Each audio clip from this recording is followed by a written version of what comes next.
spices with locally sourced ingredients. So that is what you can find online. Oh, so they like reggae sauce, are they?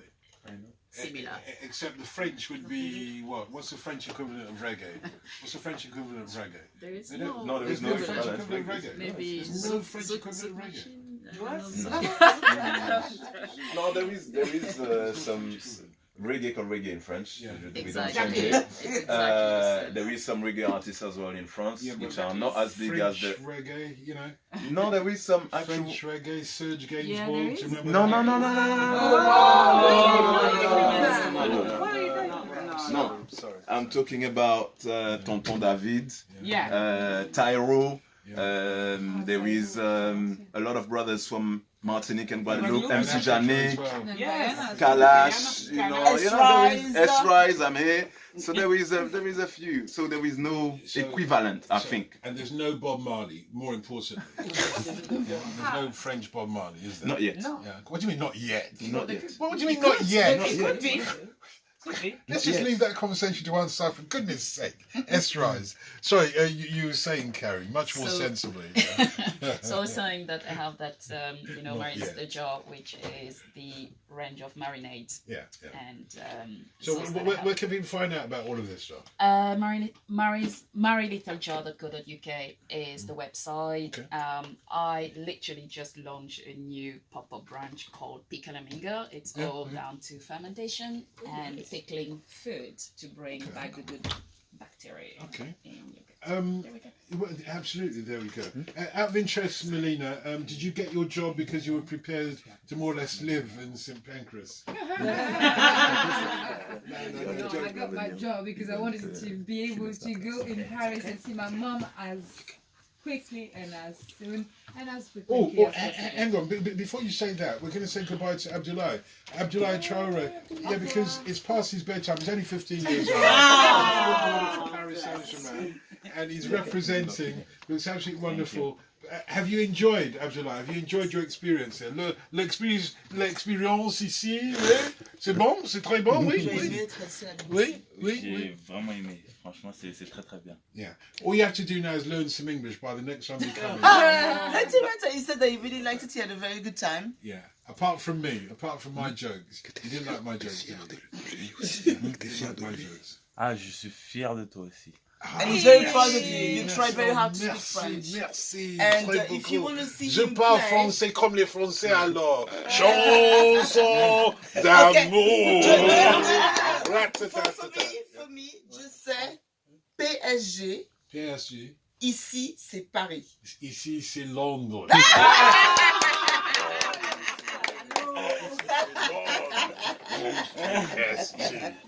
Thank you very much. Thank you. Thank you, man. Yeah, great to have you with Wow. us. Really appreciate that. And we'll keep in touch with your career as well, you know. We'll be following your career. On va te suivre, l'équipe de France va te suivre. Follow your career all the way through. And S-Rise, just remind us, where can we Yes, get sir. your information as well? Yeah, online? me. I've got a website, sriseofficial.com. Official, yeah? Yes, As opposed to unofficial. that's right. Yeah. Official is always official. You know, you got to Yeah, be yeah. professional and everything. Yeah, absolutely. So, I've got my website. So from my website, you can see everything that I'm doing, and follow me. And so what are you doing? What are you Me, I've got a reggae project, EP, 5-6 songs out since December. I've done the first act for Kalash, which is the main reggae and hip hop artist at the moment in France. Okay. Yeah. Sold out show in the garage in London last month. Yeah, yeah. Then I went to Guadeloupe and done opening for Etana, which is a reggae artist. Yeah. She was invited. So, you know, we're in development. Yeah, yeah. We're on the rise. Yeah. So do you know DJ Target, by the way? No, I don't, but DJ Target. I do DJ now. Target, Hi, this is everyone. S-Rise. Just throw me in the deep end, straight into the conversation. in the Straight deep up. end, straight away. DJ Target is one of the legends of UK Oh, you're rap very and kind. grime. No, it's true. You're It's very true, kind, because Dotun. He comes. No, it's true. Actually, I'm not very kind because it starts out with Roll Deep. If you guys remember him, you know Wiley, one extra DJ amongst other things. He's here in the house as well. First of all, have you enjoyed the football? I have enjoyed it. I did want France to win today. I'm not gonna lie. I had to. I wasn't gonna support Croatia after they knocked us out. Us, Oh of course, gosh, beating them. okay. But this has been the best World Cup I've seen since Yeah. I've been alive. Yeah. As far as entertainment goes. It's a good one. 100%. It was a really good one, isn't it? Was it the best entertainment, if you don't mind me saying so, was Hugo Lloris Yeah, today. today, That yeah. was entertaining. That was, and it didn't have too much effect on the game as well, which I'm sure he's Well, relieved about. Yeah, there was some nervous minutes But I there. think he got carried away. That was one of the moments where he was like, "Let's start showboating." Yeah. And that was just a reminder to listen, bro. I'm not trying to be Calm funny. yourself. I'm not trying to Gentle be funny. reminder. Slap me down if I'm out of order by saying this, but usually it's the African guys that showboat. I'm joking. You're gonna have Oh, that. no, don't hit me! Don't Ask hit to me! be slapped. No. But you know what I mean? No. No, I'm trying to explain what I mean. Let him Look, the World Cup is a platform for footballers in Africa to show the rest of the world what they can do. This is our problem with Nigeria. Nobody wants to pass to the next person before that they show their skills. They show that they can dribble. You know what I mean? but Target, you're surrounded by French. I am. And it's And my wife literally is here. She just literally got off the Eurostar from Paris, literally. Wow. And she left Paris just as the match was ended. We could have. Was she late? She actually got here on time, actually. Oh my God. Melina could have upgraded her because Melina Marina. Don't say that. You're gonna get my job. Oh, are you the plug for the Eurostar? Oh, Okay. She is the best of all the personnel at Eurostar. She Oh, said no. that herself. Amazing. She said herself. She said Next time we take a trip, we'll look out for you. I'm looking out for her. She is going to be my guide on the Eurostar from now on. But the great thing about all the French people here is that they speak better English than we do, Target. I'm Being not from East joking. London as well, my accent and at times the whole English that I speak is a little bit bad. No, it's not bad. No. That's for real. That's real English. Let's not talk about received pronunciation or the Queen's English in this place. You're from East London. That's real English. You know, within the sounds of Bow Bells. But earlier on, amongst other people, we had Saskia, who's a grime. I was hoping I was gonna, because I was listening on the way in, and I was hoping Yeah. I was gonna bump into Sass on his way out. Wasn't Sass that is a good friend. Yeah. rhyme that he You dropped like on those us? bars he dropped as Yeah, well. I did like. I love them actually. I thought it was absolutely. And I can't understand how they speak such good English and we speak such rubbish Can I French. just ask you, because we are French, obviously, we run away, come over in this country because of whatever reason. Me, it's because I couldn't get a job.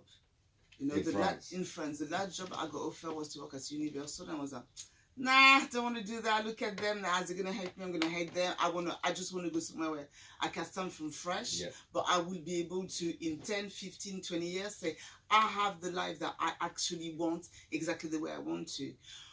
I hear a lot of British people. I don't understand what is a British person, first of all. For me, you're English or you're just not. That British is like a second. Do you want the cake? Well, it's a bit old, but you can still eat it. You know? It's like, and they all go, oh yeah, I want the British cake. I'm like, I don't want it, but that's all right. So you need to explain me that. And then they always say, oh, you know, I come here, obviously I'm not from here, but you are born here. Where are your parents from? Because you're a bit tan. Yeah, but that's solution from the Some school. solution.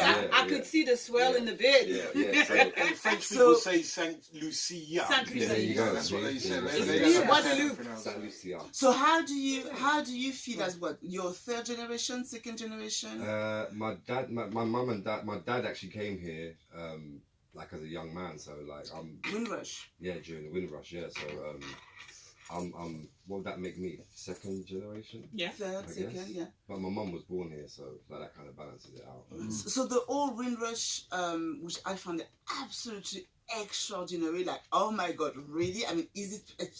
So you thought you were experiencing racism in France? I thought. How have you found have you found it better in London? For me, it's gold. Gold because I'm 44. After him, I say again because I love to shame you. Love it. I was the second oldest person in that room. Yeah. What I've experienced in France as a teenager, that was you guys coming from the UK in Paris trying to cut our cheeks with the skinheads. So we had to run.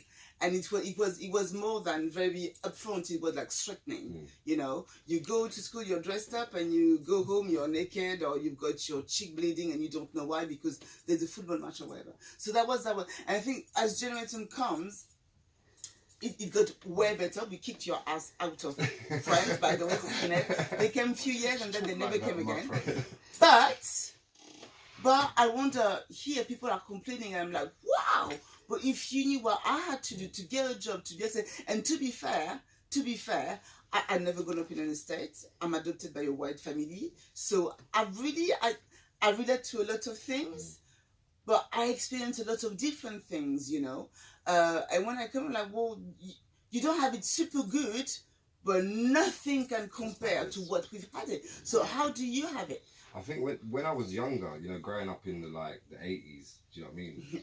I'm in my 30s, so growing up in the 80s and early 90s, we did experience, there was some more open racism back then. Not so much as it is now. You should have been around when I was younger. I'm in my 50s, like, 20 years before, mate. Yeah, exactly. But even, you know, growing up in East London, which was originally like a white place, you know, and then all of a sudden there was an influx of all of these different nations, African people, Caribbeans, Asians, Pakistanis, Bangladeshis. It kind of, and a lot of people were still getting their heads around it, and we did see racism and experience it on a certain level quite openly, even from like the police at times, people in our area.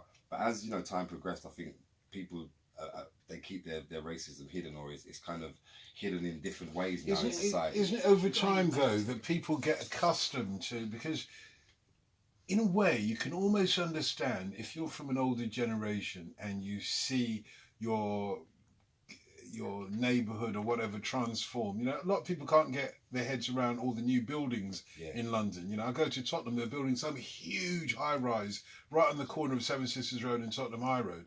And I'm like, whoa, this is where I grew up. You know, that's a blot on the landscape, but I'll get used to it. And when they build the next one, it won't make such an impact. Eventually, the next generation, they don't think anything of it. Like the kids who are growing up in Bow, where I grew up, which is in Tower Hamlets, which at the time was one of the poorest boroughs in the whole country. It's changed, mate. It's changed. Bow is unrecognisable. That's what I mean. They announced the Olympics were going to be there in 2012, and that literally is in between kind of Bow, Hackney and Stratford, that whole Olympic Park, and everywhere Stratford suddenly had a facelift. It had Westfield, it was called Stratford City, there was a new postcode, there was like, it was just shiny. Bow had like, they you know, gave all the tower blocks a facelift. Same in Hackney, like gentrification just like took over all of those areas. And the parts of it, you're like, okay, I get they're just trying to, you know, improve the area in some ways, but there's other parts, like you said, you're losing a lot of that community spirit and the culture with it, especially in places like East London, where it's so rich in culture. And let's be real as well, let's be fair now. You know, when I grew up, Agnes doesn't want to be fair, but I'm going to be fair. When I grew up, and I imagine when you grew up as well, Target, that we ran around all races as kids. It didn't make any difference if somebody was black, or in fact, I didn't know the word. I genuinely, I'm telling you the honest truth. I did not know the phrase. Because you were going to boarding school. No, I was not. I never. Quite the absolute opposite. I went to school in Tottenham, which was on. Guess which road my school was on? School Road? Black Boy Lane. Black Boy Lane. Oh no! As soon as he was queuing that up, I knew, because I know there is a road called Black Boy Lane in Tottenham. Yes, and there's a school there. Yeah. The fact that there's a lane called Black Boy Lane, that's a whole nother. That's a whole nother conversation. But what is the story beyond that? I have no idea. Well, it's got to be slavery. If you go to Bristol, there's a lot of black boy lanes and white ladies roads and this, that, and the other in Bristol, much more than here. And by the way, I was at school with Winston Silcott.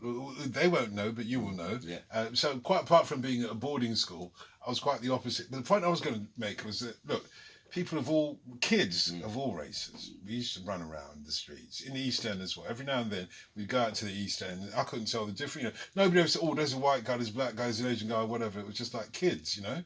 But something happens in the journey to being adults. Like when I discovered the word racial discrimination, it was a friend of mine that said to me, "Have you seen these guys on the telly who believe in racial discrimination?" I didn't have a clue what he was talking about. I genuinely didn't have a clue because it never entered our heads in those days. But something happens on the journey. The reason why I asked you that is because I imagine some of your background in London, as well as in music, features in the book that you just put out. Oh yeah, lots of it does. Which is your biography or grime biography. It's more of the story of and the journey of grime music itself, because I was one of those people who was there like before the beginning and growing up with Wiley and living on the same road as Dizzy Rascal and Tinchy Strider and being a whole part of that from the beginning. The book is more about documenting that journey, but I delve into, you know, where we grew up, social aspects, the influences behind it. So we talk about all of this stuff in the book. So how does it happen then? You all grow up together, black, white, Asian and whatsoever, and this musical form comes out. And I suppose because of somebody like Wiley or even Dizzy, you could argue that grime is from the east end of London. No, there's like, that's not even a discussion. Hang on a second. I know, I'm gonna let you finish. That's like, I think that's common knowledge. Yeah. Some people say that, you know, hip hop came from the Queens rather than the South Bronx. You know, some people would argue. I think that. with this, some people say the hip hop came from Brooklyn. The general consensus. And you know, on the West Coast, they say it came from Too Short. Yeah. And you know, Too Short. There is an argument that all these things, that when culture explodes, it's not necessarily in one location. But I'll give you the East then. I'll give you the East. Grime is from the East. Thank you very much. Okay. Obviously, there was a lot of influence from artists and producers and creatives all over London, but it was that initial spark and just the amount of it that was happening in East London that really, you know, pushed it forward. And the way I see it is that you decided to speed up you know, at one point people decided, well, we can't compete with the American rappers, so let's do our own thing, let's speed it up. As they did with reggae at one point with Philip Levi and, as you know, Smiley Culture and all those. They did the fast style origination of reggae rap. And the Jamaicans couldn't follow them because, you know, Philip Levi or, you know, Peter King, the originators of that, were just too fast for the Jamaicans. And that's what happened with grime as well. You speed it up to such an extent that the Yanks couldn't follow you. They're trying to be grime artists, like, you know, playing in our field, and they're going to get spanked for that. But what happens, I'm generally interested in the sort of cultural and social trajectory where everybody is sitting down together, black, white and everything, but this cultural expression comes up and is essentially a black cultural expression. Not saying that there were only black people involved in it, not saying that, and certainly amongst those who loved grime and went to be spectators and fans of grime, there was a mixed crowd. But it essentially is a black London culture. So what happened then? If we're all together, if we're all, you know, friends together, how is it that suddenly this culture comes out and emerges black when it should really all be mixed up? I think if you really look at grime's influences, and you can trace it back to reggae sound system culture, you can trace it back to, you know, everything that came out of the Caribbean that the first generation of grime artists grew up listening to, their family's heritage, which was the gateway to hearing this music in the first place. Not only that, I feel like the social surroundings that a lot of us were in, there was a lot of ethnic groups that were taking this music up, and it was our only way of being heard. It was the first platform that we had a chance to really put our message out and just talk about and reflect our lives. Was there an actual point where everybody realised, hang on, we've just developed something new here and it's taking off, it's blowing up all over?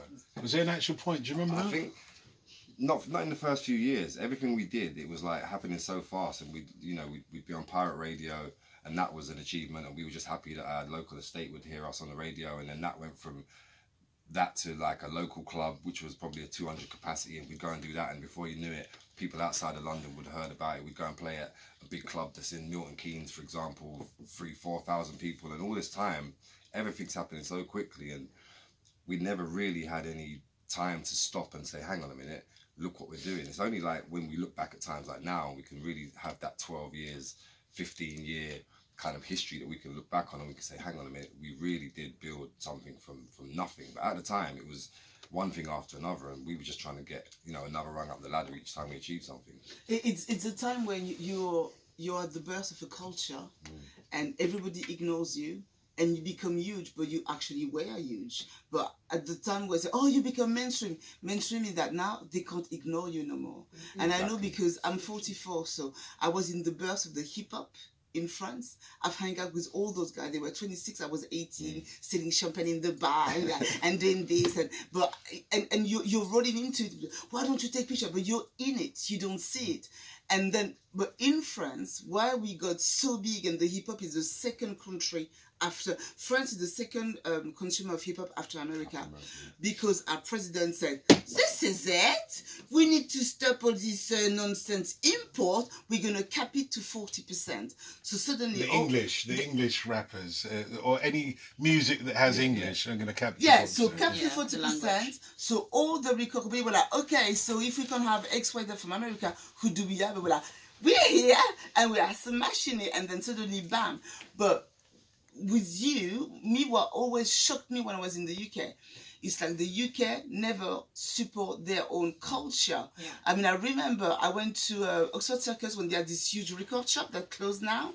Virgin Megastore. And this guy, HMV. this American guy was like, where can I have some English stuff for culture? It's all American. I said, yes, mate, because you took over this country and I don't even know why I'm here apart from the bacon. And I'm like, so how do you know, they only have the bacon left because your state, your government doesn't support you. And I was like, if you were in France, you'd be a national treasure. We had to like literally fight and break doors down, and like you said, we were ignored at the beginning, and as soon as we did get on the radar of the mainstream media and the powers that be, they were like, hang on a minute, what's this? Like, they're all these black kids, they're all wearing hoodies, they're from Council Estates, this is negative music. Like they shunned it straight away. And things like Form 696, which was introduced, which was like a form introduced by the government for music, like with music. the Metropolitan Police, literally designed in a way to shut down hip-hop and grime events, and that form only was taken out of service last year. So we had all of this happening. There were no TV channels that were supporting, mainstream radio wasn't supporting. So that's where grime's DIY it takes a minute. ethos comes from. It does take a minute for the establishment, like mainstream radio stations, as you know from One Extra. It takes a moment for the established mainstream radio stations, or at least it did before One Extra, to catch up with what was going on. Can I ask another question? Of course you can. Why don't you export yourself? Why don't you go to Paris? Because in Paris the kids love you. Yeah. They love we played like we played. Luckily, we've been able to play in like all over Europe. There's grime artists who are touring the world, and I've been lucky. I've played in Paris a few times actually, and where? Oh man, wow! That's right. Oh, God, That's right. And I'm not going to remember as Yeah, well. don't worry about it. But it was Paris, okay? The thing is, But no, we're always so well received when we go to other countries, and not that we don't get well received here, because the UK now it's a different day and age now, and like we really have. We're at the point where we can't be Target, ignored. you see that young man over there, Abdoulaye Traore, is just leaving the house there? Oh, this is the football guy. Yeah, he's 15 years old, can you believe it? Yeah, man. And he's playing for Paris I heard Saint-Germain. him, yeah. Isn't that amazing? Amazing. This is rapping. This Young is the people future. rapping. This is like Mbappe. It can either this be in guy music, it can be in football, it can be in sport, it can be in art, it can be 100%. lots of other things as well, man. 100%. I mean, this guy's an inspiration, genuinely. I mean, that young man there is an inspiration. Oh, I don't want him to leave this studio without everybody recognising the inspiration. He's inspired me tonight as well. So, Ezra, as you were going to what say. I wanted to say is that I am from the Caribbean, but I've been here since 1999, and the work and the focus that all the grime artists have and the whole movement is impressive. And for me, other countries who's got whatever they scene should take that scene as a example, because right now, to see the togetherness within the grime scene, where you see some different artists bringing each other's on tour and everything like that, that's big, that's amazing. Listen, and we're running out of time, so No problem. just time for DJ Target to tell me about Grime Kids. Where can we get hold of it? That is available on all your best, Yeah, on providers. Amazon, Yeah, etc. all the obvious Amazon. places. So Grime Kids. Go get that. And- It's in audiobook and Kindle as well for those who don't maybe want to pick up a book. I narrated it myself, so you can hear me telling Oh, the story. I look forward to You know what hearing I'm that. saying? And it took ages to record it, so It's not easy. Well, like S-Rise says, you grime artists, you work hard, don't you? S-Rise, ex-footballer and musician, Melina Mourinet of Eurostar, Vanessa Bolozier, food writers here in the studio. Thanks very much to Agnes Kazan as well of HT73. We had Saskia in earlier. We've got Karine Ochu from the Matango Supper Club here, and Karine Lodora as well as a publicist. I can't thank you ever so much for all being here. We've got Pia Robinson with us, our girl about town. Very quickly, Pia, what's going on? Dalton, Saturday the 21st of July, you've got Africa Utopia Festival, an annual festival celebrating African culture. Also over that weekend is the Yoruba Art Festival, which is celebrating various Yoruba cultures, workshops, competitions, and African market. And also, if you love reggae, and I know that you do, there is the Lambeth Country Show that are taking place over the weekend as well. So that's Saturday and Sunday. Come along. You're going to have Brinsley there from Aswad. You have David Hines from Still Pulse, and also Dennis Bovell from the Tips. Blackbeard. We call him Blackbeard. We call him the Dub Master. Yeah. And so no Carol Thompson, Queen of Lovers Rock. Oh, I knew you was going to say that because she is the Queen of Lovers Rock. But I knew you would mention her. I believe that she's going to be. I'll see you there. Thank you very much, Pia Robinson of Reggae Britannia. That's it from me. Duncan Box is up next. I'm back with you between 8 and 10 next Sunday.